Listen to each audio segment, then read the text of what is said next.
Hey everybody, Jeremy here from Nobot Studios. Welcome to another Grit Fantasy RPG video. Today's topic will be money and why Grit doesn't have it. I think it's been months since I've put together one of these videos, and this topic has been in the queue the whole time. So I thought it was time to get this out there. I think it's an interesting topic to cover. And I think money is part of the RPG experience in a lot of games. So I think it's worthwhile to kind of discuss it a little bit. Like it or not, it is part of the RPG experience. I chose not to go with money in Grit Fantasy RPG, but it was a process to get there. It started with money, just like it started with classes and skills. I felt when I was first designing the game that I needed to follow that tradition that D&D kind of started and have some sort of money system where you can buy your equipment, find money as you go and upgrade and that kind of stuff. I just thought this was what had to be done, and that's what I did. And for the first few years, I had it in the game. And then it slowly sort of didn't make sense to have it. I found myself not using it as much, and I found myself having a hard time sort of pricing things out. And because I was kind of following this really fast, quick setup type game, it really just, it didn't fit. It didn't fit what I was trying to do with Grit. That rhymed, and I didn't even plan it. So let's talk about the tradition. Like, it started at the very beginning of the hobby, with basic D&D and probably iterations before that, iterations that I hadn't seen. But I started with D&D Redbox, as some of you may know. And that had, the standard 5 currency system that you see here: copper pieces, silver pieces, electrum, gold, platinum. And that was fun for a time. It was fun to go out and, go through these dungeons and take out monsters and get your coin, and then, get your equipment from that when you go back into town. That had a kind of magic to it, like I said, for a time.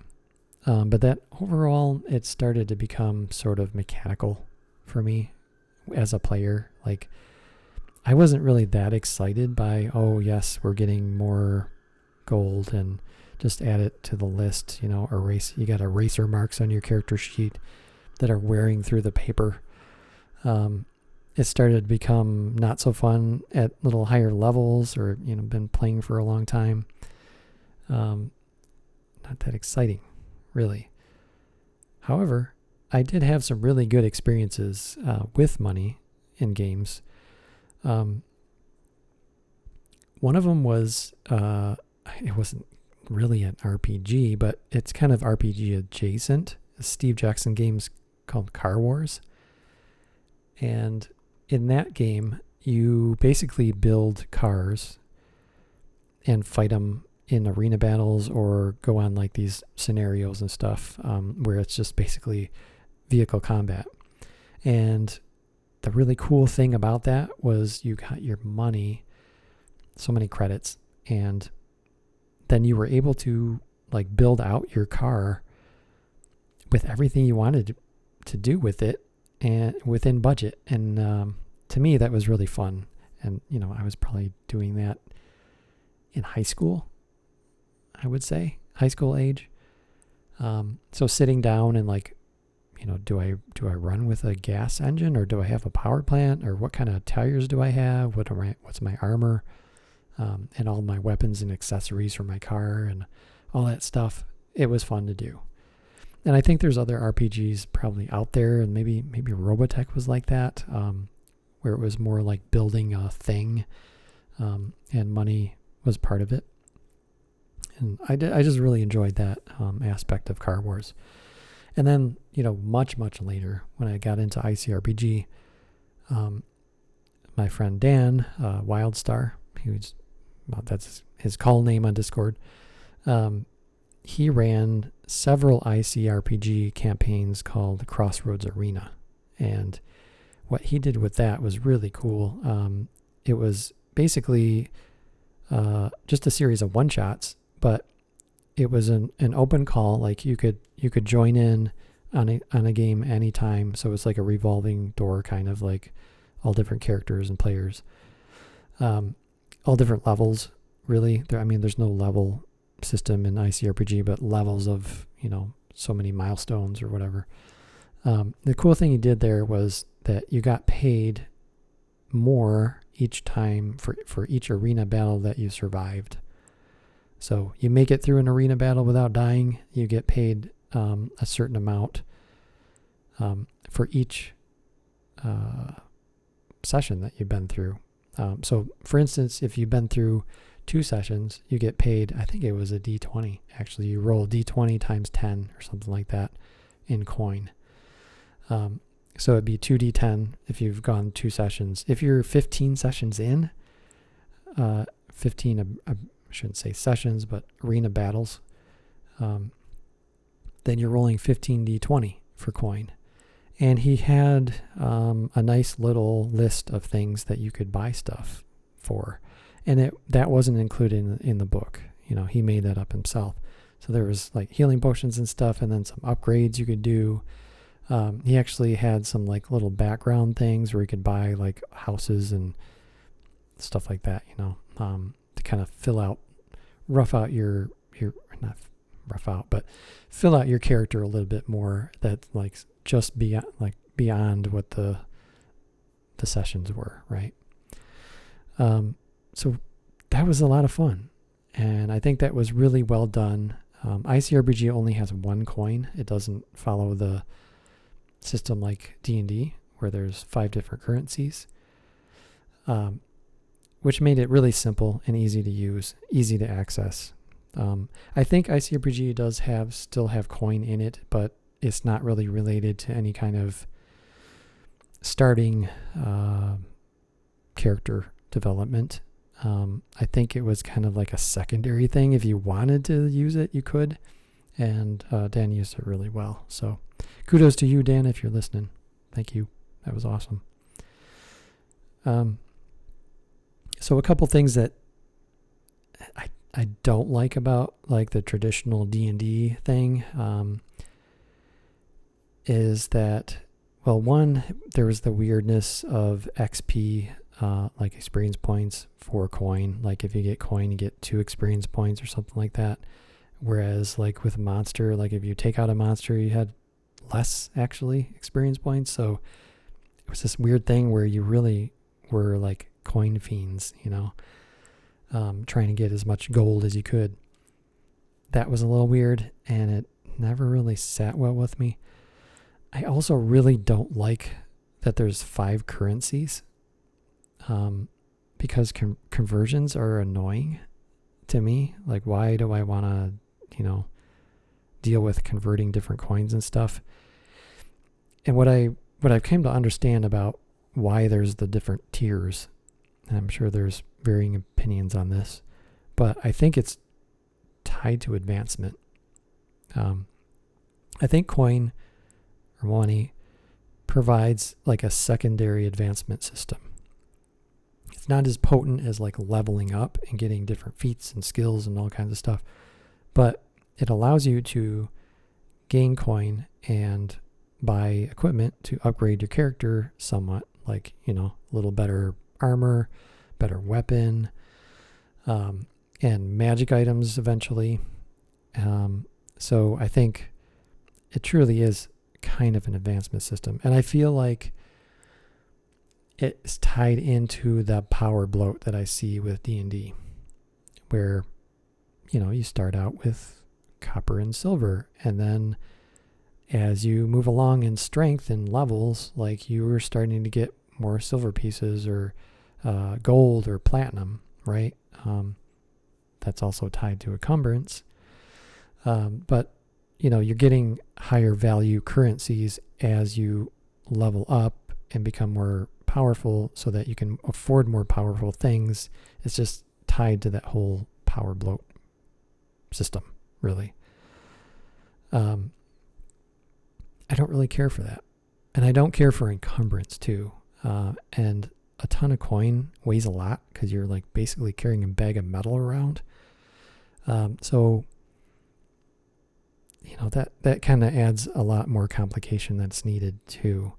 And that was one reason why it's not in Grit, because I do not have an encumbrance system and never will have an encumbrance system for Grit. And coin is part of that, right? And also, Grit doesn't have advancement. So, you could instill a kind of a milestone thing, but there's no levels or anything. So, it doesn't really fit into that sort of secondary advancement thing that D&D has with money.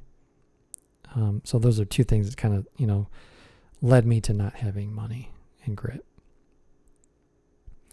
I also feel like money in RPGs is tied to video games in some way, relates to it. I think of a Diablo, the original two or three versions. I didn't play very long with it, but you're going out into a dungeon, killing stuff and gathering coin and buying gear. I'm sure D&D had some kind of play into that, but also I think video games are now playing into the current versions of D&D and Pathfinder and all kinds of other stuff. So that's also a tie into the hobby. So there's that. I have to say another thing I don't like about currency or money is I really don't like shopping. I don't like shopping as part of my RPG experience. Especially when you're taking up valuable time in your sessions to shop for things. Now, I built Grit to be fast, a quick game, quick setup. You can build a character in 2.5 minutes. But also quick to the table and quick playing. Like, you can run a full session and feel good about 2 hours. And you're, one shot, 2 hours, you're done. There's not a lot of time to devote to stopping to shop for things. I have been in games where shopping is a thing, and I know some people really love it, and good for them. If they're doing what they love, great.